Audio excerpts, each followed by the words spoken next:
History is being made as the International Court of Justice begins its landmark hearing on climate change. This initiative, led by the Republic of Vanuatu and supported by nations across the Pacific and beyond, aims to clarify international law regarding state responsibilities in addressing the climate crisis. This case is not just about laws, it's about lives. Addressing climate change is a priority for Pacific Island countries and territories for the SPC membership.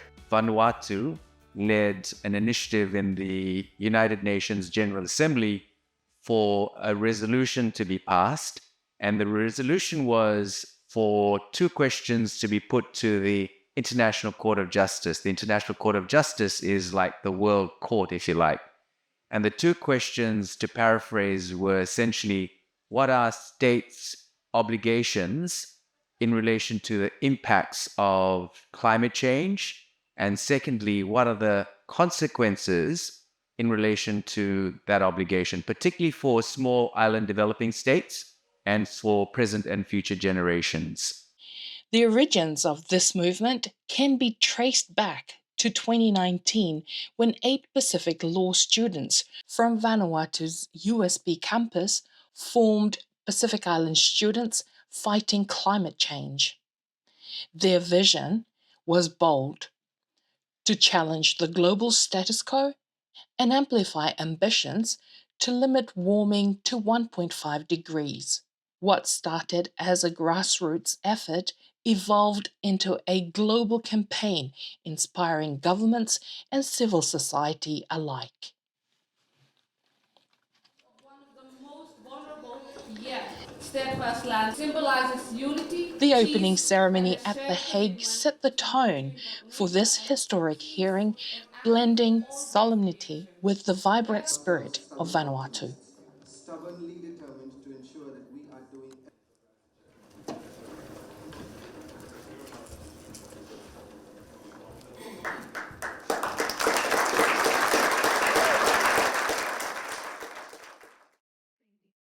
It is hard to believe that we are here when only years ago this was a campaign that was just an idea.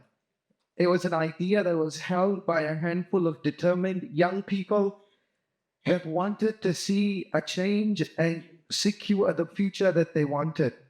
It was an idea that very quickly the whole village got behind, from governments to civil society organizations to regional organizations, from our elders to our young brothers and sisters. Every step of the way we found strength.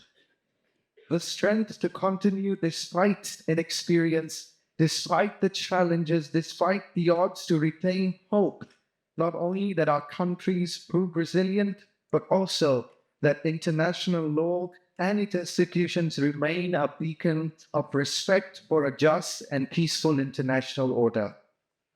We are not just advocating for the survival of small islands. We are advocating for the survival of cultures, survival of traditions and ways of life that have existed for centuries. We're fighting for the right to continue telling our stories, to celebrate our heritage, to live in harmony with the lands and the seas that have sustained us for so long.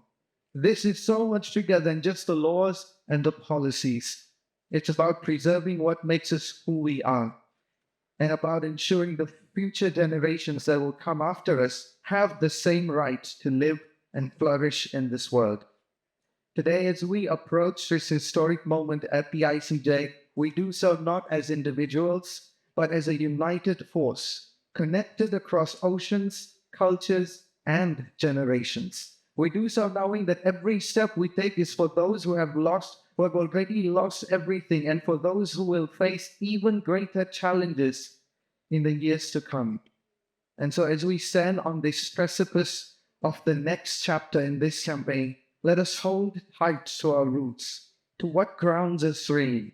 Let us remember the faces of those we are fighting for, the ones who may never get to stand before the ICJ or see this day that we are fortunate to see. Let us continue with love, with courage, and with the knowledge that together we will never stop pushing for the future that we deserve. from Vanuatu and the Pacific. This campaign is a testament to the Pacific's unity. Elders, youth, and leaders connected across generations and oceans, working together to ensure a sustainable future. This journey to The Hague has been extraordinary, not only for its historic significance, but also for the collaborative approach that brought us all here together. Governments and youth have united to amplify a single powerful call for justice. This collaboration underscores the essence of this historic movement. When we come together to merge our vision and efforts, transformative change is possible.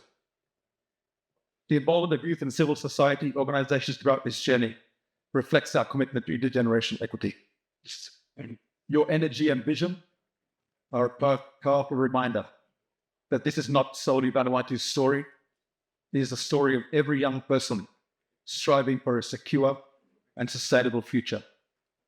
So I want to personally thank you all for your resilience, strength, and dedication, which have been instrumental in making this movement a reality. I would like us all to give a round of applause to the Pacific Island students fighting climate change.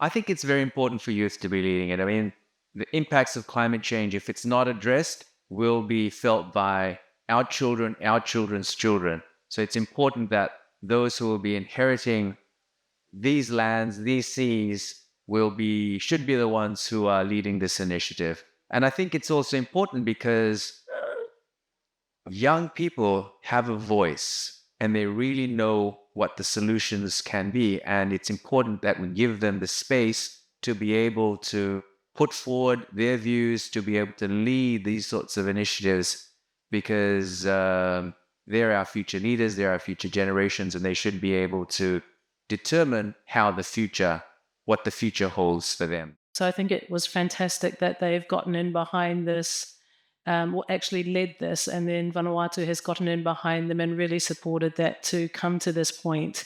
I think it's really critically important for us as a region because, quite frankly, everyone is sick of countries polluting with impunity at the expense of small island states who are on the front line, which our region has consistently represented through the last 3 decades of climate negotiations. Our countries are responsibly managing the largest blue healthy lung on the planet. They are the responsible custodians of the largest blue food bowl in the world, providing over 60% of the world's tuna. They've committed to 30 by 30, which protects at least 30% of this incredible nature, which is the buffer to planetary stability. So this is a really unfair deal. And by taking this issue to the International Court of Justice, the highest court in the multilateral system of the world, we are very much hoping that a strong legal opinion will carry the type of moral authority to really ensure that countries start moving, right? So we know that a legal opinion is not legally binding, but we do know that a legal opinion from the International Court of Justice has a very strong moral weighting. Inside the ICJ, Vanuatu and its legal team presented compelling arguments. They argued that international law must recognize states' obligation to combat climate change. Obligations that go far beyond the frameworks of the UNFCCC and the Paris Agreement. These obligations, rooted in long-standing legal principles, apply to state actions and should be taken into account along with the actions of those that have done the most significant harm to our climate system. We will not be asking the court to create new laws, but to affirm that existing international laws which govern state responsibility in nearly every other context must also apply to the climate crisis. For Vanuatu and other vulnerable states, this is deeply personal. Rights such as self-determination and cultural preservation, foundational to our identity, are under imminent threat from rising seas, and environment degradation. We remind ourselves that many people in the Pacific are still fighting for their political self-determination, like the people of West Papua, whose struggles we commemorate today, the 1st of December, and the people of New Caledonia and Tahiti.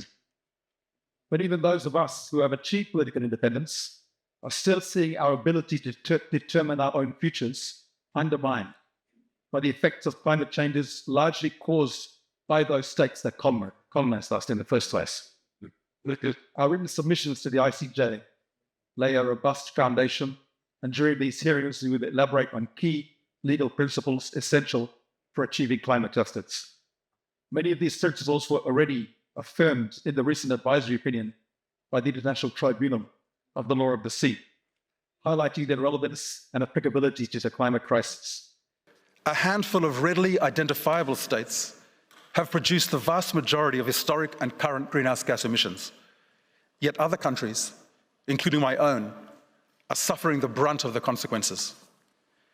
The IPCC has recognized this. At the heart of injustice, Vanuatu's stating, arguments and I quote, lies the "Vulnerable protection communities of who fundamental historically rights, included the such as self-determination and cultural preservation, values that rising seas and environmental degradation threaten to erase." I stand before you not as an individual, but as the living embodiment of the voices of our people, past, present, and future. I also have the honor to address you as president of the Pacific Islands Students Fighting Climate Change, the youth organization that began the campaign to bring climate change before you. For my people, and for the world's youth and future generation, the consequences are existential. As judges of the World Court, you possess the power to help us course correct and renew hope in humanity's ability to address the greatest challenge of our time.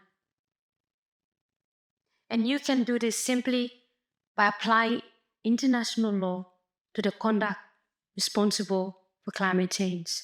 Following a powerful first day, Vanuatu government and Melanesian Spearhead Group shared their reflections with the media, emphasizing the moral and legal urgency to their case.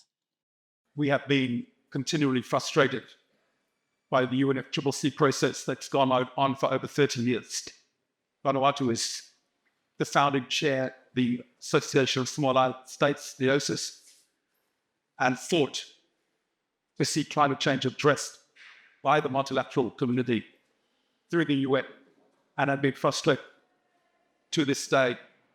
And as we saw in Maka just a few weeks ago, a failure by the international community to address this existential issue for a country like mine.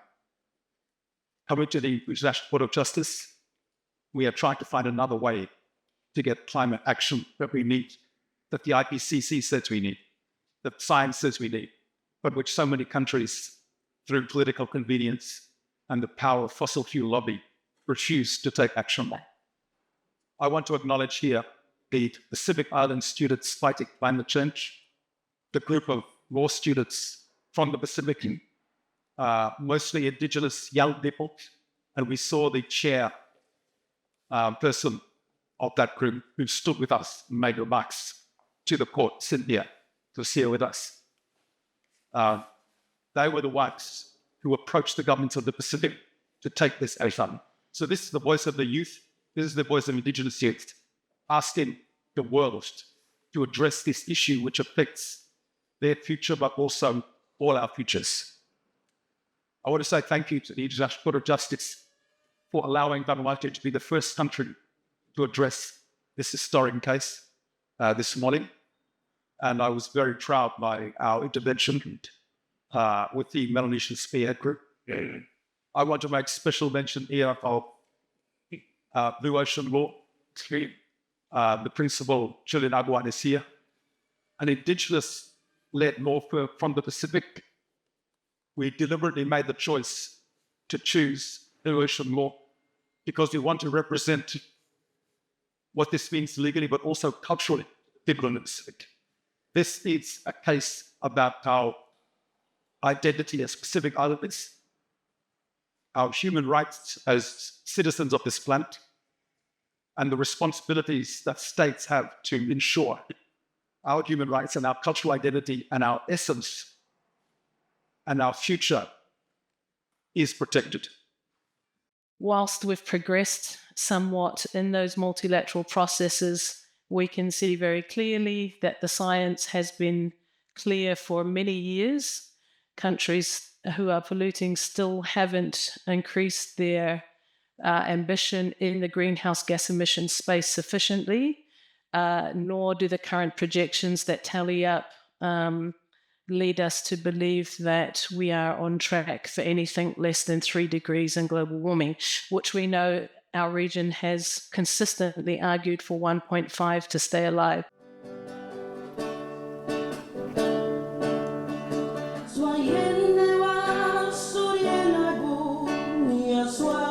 Vanuatu's courage in standing up for climate justice resonates far beyond its shores. The ICJ deliberations are a pivotal moment for the global fight against climate change. As the world watches, the Pacific leaders reminds us all of the power of unity, resilience, and hope. For updates on ICJ hearing and Vanuatu's journey, courtesy of the Pacific Community, SPC, stay tuned to Pacifica TV.